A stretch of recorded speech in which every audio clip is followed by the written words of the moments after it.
अस्सलाम वालेकुम guys, welcome to my YouTube channel. क्या हाल है आप सबका? उम्मीद करती हूँ आप सब लोग खैरियत से होंगे। आप सबको मेरी तरफ से ईद मुबारक। मुझे पता है ईद गुजर चुकी है और मेरा ब्लॉग जो है ये थोड़ा सा लेट हो चुका है क्योंकि मेरी तबीयत बिल्कुल भी ठीक नहीं थी, मैं बीमार थी। ईद भी मेरी ऐसे ही गुजरी है और ईद के बाद भी मैं काफ़ी टाइम तक मैं बीमार रही। अभी थोड़ी स्टेबल हुई हूँ तो मैंने सोचा आपके साथ ईद का ब्लॉग शेयर करूँ। और आप सबकी ईद कैसी गुजरी है मुझे कॉमेंट सेक्शन में ज़रूर बताइएगा। ईद पे प्रॉपर ब्लॉग तो मैं बनाती ही नहीं हूँ, जो क्लिप मुझसे हो सके थे मैंने ज़रूर लिए हैं और आप लोगों के साथ शेयर किए हैं। मेरी ईद तो बहुत ही बुरी गुजरी, आप लोगों की कैसी गुजरी मुझे ज़रूर बताइएगा क्योंकि मेरी ईद पर तबीयत बहुत ज़्यादा ख़राब हो गई थी तो मैंने इस ईद को बिल्कुल भी इंजॉय नहीं किया। अल्हम्दुलिल्लाह रमज़ान तो मेरा बहुत अच्छा गुजरा था और जब ईद आई तो ईद से एक दो दिन पहले ही मेरा गला काफ़ी ज़्यादा ख़राब होना शुरू हो गया था और मुझे लग रहा था कि मेरी तबीयत ख़राब होगी और ऐसा ही हुआ। और जब ईद का दिन आया तो मेरी बहुत ज़्यादा तबीयत ख़राब थी, मुझे बुखार था, फ्लू था, खांसी थी, इतना ज़्यादा गला ख़राब था कि बस क्या ही बताऊं। और जब गला एक दफ़ा ख़राब हो जाए तो वो इतनी जल्दी ठीक नहीं होता, काफ़ी ज़्यादा टाइम लग जाता है उसको ठीक होने में। और मेहंदी जो है वो मैंने एक दो दिन पहले ही लगा ली थी क्योंकि बच्चों के साथ जब आपको मौका मिले तो मौके से फ़ायदा उठा लेना चाहिए। और खाने में मैंने इस दफ़ा सब टोटली डिफरेंट मेन्यू रखा था और मैंने यहाँ पर आज फर्स्ट टाइम ट्राई किया था बिस्कोफ डेजर्ट डिलाइट। और ये इतना इजी टू क्विक रेसिपी है और इतने मज़े की बनी थी कि क्या ही बताऊँ, बहुत मज़ा आया था, सबको बहुत ज़्यादा पसंद आया था। मैंने खीर भी बनाई थी लेकिन सब खीर को छोड़कर इसको ही खा रहे थे। तो इसके लिए मैंने लिए थे बिस्किट और उनको मैंने चॉप कर लिया था। उसके बाद इसमें मैंने बटर ऐड किया था, व्हिपिंग क्रीम ली थी, उसमें कंडेंस मिल्क ऐड किया था, वनीला एसेंस ऐड किया था और इसको अच्छे से व्हिप कर लिया था। उसके बाद मैंने लिए थे केक रस्क, उनकी लेयर लगाई थी। उसके बाद जो हमारे पास क्रीम रेडी हो गई थी उसकी लेयर लगाई। उसके बाद मैंने बिस्किट ऊपर डाले और लास्ट पर मैंने इसकी टॉपिंग भी जो है वो बिस्किट से ही की थी और ये इतने मज़े का बना था, बहुत ज़्यादा मज़ा आया था। आर्यन को और हस्बैंड को सबको जो है वो यही पसंद आया था। मैंने फर्स्ट टाइम ट्राई किया और मैंने जब एक ट्रे बनाई थी उसके बाद मुझे दूसरे दिन दोबारा बनाना पड़ गया था क्योंकि सब ने बहुत ज़्यादा इसको एंजॉय किया। स्वीट डिशेज जो मैंने दो बनाई थी, एक खीर बनाई थी और ये जो डेजर्ट बनाया था, इन दोनों को मैंने एक दिन पहले ही बना लिया था। फ्राइडे का दिन मिल गया था क्योंकि 30 रोजे हुए थे तो उसमें मैंने सोचा एक दिन पहले ही सारी प्रिपरेशन करके फ्रिज में रख दूँ और ये चीज़ें ठंडी ही खाने का मज़ा आता है। और बाकी की चीज़ें जो है वो मैंने ईद वाले दिन ही बनाई थी। और ईद वाले दिन मैंने बनाई थी मटन कढ़ाई और उसके बाद मैंने सोचा था मैं बनाऊंगी चिकन चीज़ नान और वो मैंने बनाए थे। ईद वाले दिन इतनी ज़्यादा तबीयत ख़राब थी कि मैंने जो मटन कढ़ाई बनाई थी मैं कोई वीडियो नहीं बना पाई थी क्योंकि तबीयत जब ठीक ना हो तो बस ये कोशिश होती है कि जल्दी जल्दी से काम ख़त्म हो जाए। इनका सारा काम निपटा लिया था मैंने और बच्चों को भी मैंने पहले ही रेडी कर लिया था। उसके बाद मैं रेडी हुई थी। मेडिसिन मैंने घर पर ही खा ली थी, घर पर पड़ी हुई थी, वही मैंने खाई और जब मुझे थोड़ा सा सुकून आया, आराम आया, उसके बाद मैं तैयार हुई क्योंकि आर्यन बहुत ज़्यादा बोर हो रहा था और मैंने सोचा अब थोड़ा सा टाइम निकालूं, हिम्मत करूं और इनको थोड़ा सा बाहर लेकर जाएं ताकि ये लोग भी थोड़ा सा एंजॉय कर सके। यार थी आयरा की लुक, आयरा को भी मैंने अपने साथ मैचिंग करवाई थी, उसको भी मैंने पर्पल कलर ही पहनाया था। और आर्यन को रेडी करते वक्त मैं वीडियो नहीं बना पाई थी तो जब हम घर से निकले थे तो गाड़ी में ही उसका मैंने शॉट ले लिया था और ये थी आर्यन की लुक फर्स्ट डे की। और थोड़ी देर के लिए हम लोग पार्क वगैरह गए थे, बच्चों को थोड़ा एंजॉय करवाया, थोड़ी सी पिक्चर्स क्लिक की और उसके बाद फौरन ही हम लोग घर पर वापस आ गए थे क्योंकि मेरी तबीयत बहुत ज़्यादा ख़राब हो रही थी और मैंने कहा कि अब बस हो चुकी है, अब घर वापस चलते हैं। और घर आने के बाद मैं बस बिस्तर पर लेट गई थी और बस रेस्ट ही किया और शाम तक मैं बस लेटी ही रही, कुछ काम नहीं किया और कुछ खाने को भी दिल नहीं कर रहा था। एक तो तबीयत खराब थी, दूसरा आपको रमज़ान की इतनी आदत होती है कि आपका ऐसे ही दिल चाह रहा होता है कि ऐसे लगता है, आपको ऐसे फील होता है कि जैसे आपका अभी भी रोज़ा ही है, इतनी भूख प्यास कुछ भी नहीं फील हो रहा था।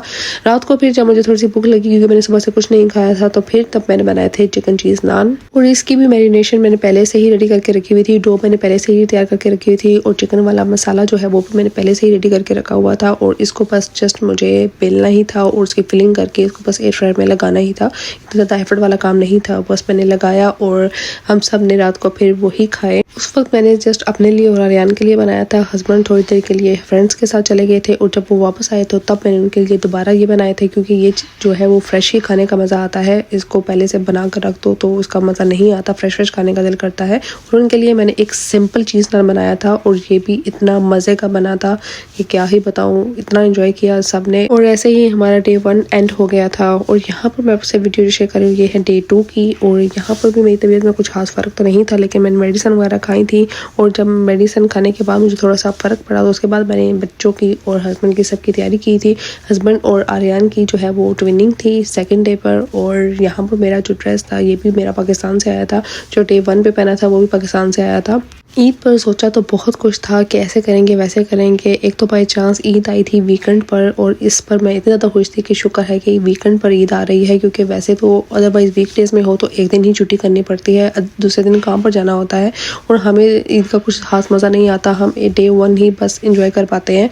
इसलिए मैं खुश थी कि हमारे पास 1-2 दिन मिल गए हैं, वीकेंड है तो हम इंजॉय कर लेंगे। लेकिन वही बात है, इंसान जो सोचता है वैसा कुछ नहीं होता है, जो होना हो वो तो होकर ही रहता है। सेकेंड डे मैंने कुछ खास नहीं बनाया था, सिर्फ बिरयानी ही बनाई थी, क्योंकि डे 1 की हर चीज़ जो है वो बची हुई पड़ी हुई थी, फ्रिज फुल था और मैंने ज़्यादा कुकिंग नहीं की।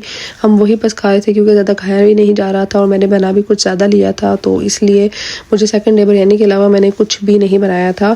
मेरी तबीयत को थोड़ा सा जो रिलैक्स आया उसमें हमने सोचा कि चलो बच्चों को थोड़ी देर आउटिंग के लिए ले जाते हैं। उसके लिए हम आए थे ईएन मॉल। यहाँ पर बच्चों के इंजॉयमेंट के लिए अलग से स्पेस बनी हुई है, वहाँ पर बच्चे इंजॉय करते हैं, प्ले एरिया बना होता है, बच्चे खुश हो जाते हैं। सो यहाँ पर आर्यन काफ़ी ज़्यादा खुश था कि ये इसकी फेवरेट प्लेस है और यहाँ पर क्योंकि बच्चों के लिए प्ले एरिया है और ये इसको काफ़ी ज़्यादा इंजॉय करता है। हस्बैंड इसको इंजॉय करवाते रहे क्योंकि गेम्स वगैरह थी, उसको खिलाते रहे और मैं बस एक साइड पर बैठी रही, बच्चों की थोड़ी सी पिक्स क्लिक की और बस एक साइड पर बैठी रही क्योंकि तबीयत जो है वो सेटल नहीं थी।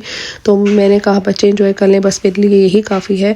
आपकी तबीयत ठीक हो या ना हो, लेकिन आप बच्चों के लिए कुछ ना कुछ करते ही हैं। आप में हिम्मत हो या ना हो, लेकिन बच्चों के लिए आपके अंदर हिम्मत आ ही जाती है। आपके बच्चे खुश होते हैं तो आप ऑटोमेटिकली खुश हो जाते हैं, क्योंकि अब हमारी क्या ही ईद है, ईद तो होती ही बच्चों की है। क्योंकि यहाँ पर ना तो फैमिली है ना कुछ फ्रेंड्स हैं, क्योंकि फ्रेंड्स तो हैं लेकिन वो सब अपनी अपनी फैमिली में बिजी होती हैं, इसलिए ईद पर आना जाना किसी का इतना नहीं होता।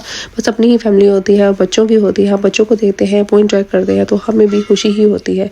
वरना ईद की असल मज़ा जो पहले आता था वो तो खैर अब नहीं रहा, क्योंकि यहाँ पर जब आप अकेले हो, आपकी फैमिली भी ना हो, तो आप जो है वो काफ़ी ज़्यादा इस चीज़ को मिस करते हैं कि काश हमारी ईद भी हमारी फैमिली के साथ होती।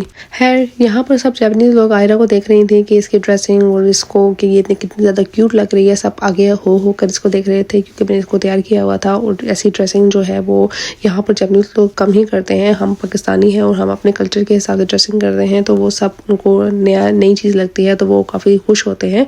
यहाँ पर थी ट्रेन की राइड, लेकिन जब तक हम पहुँचे थे तब तक इसकी टाइमिंग ख़त्म हो चुकी थी, इसलिए हमने जब उनसे बात की तो उन्होंने बोला इसका टाइम ख़त्म हो गया है, सॉरी आप लेट हो गए हैं। तो उसके बाद हम बच्चों को लेकर आ गए थे प्ले एरिया में। यहाँ पर आर्यन ने उन्होंने काफ़ी गेम्स वगैरह को एंजॉय किया, बस बच्चों के साथ यहीं पर टाइम स्पेंड किया, इनके साथ टाइम गुजारा और छोटी मोटी चीज़ें जो है वो ग्रॉसरी की वो बाई की और उसके बाद हम लोग आ गए थे घर। हमारी ईद तो बस ऐसे ही गुजरी और ऐसे ही एंड हो गई और यहीं पर मेरा व्लॉग भी होता है एंड। आई होप आपको आज का व्लॉग, आज की वीडियो अच्छी लगी होगी। अच्छी लगी हो लाइक करें, शेयर करें, कमेंट करें और सब्सक्राइब करना ना भूलें। आप लोगों की ईद कैसी गुजरी मुझे कमेंट सेक्शन में ज़रूर बताइएगा। इंशाल्लाह आप लोगों से मुलाकात होगी नेक्स्ट व्लॉग में। अपना ख्याल रखिएगा, दुआ में ज़रूर याद रखिएगा। Bye bye, take care and Allah Hafiz.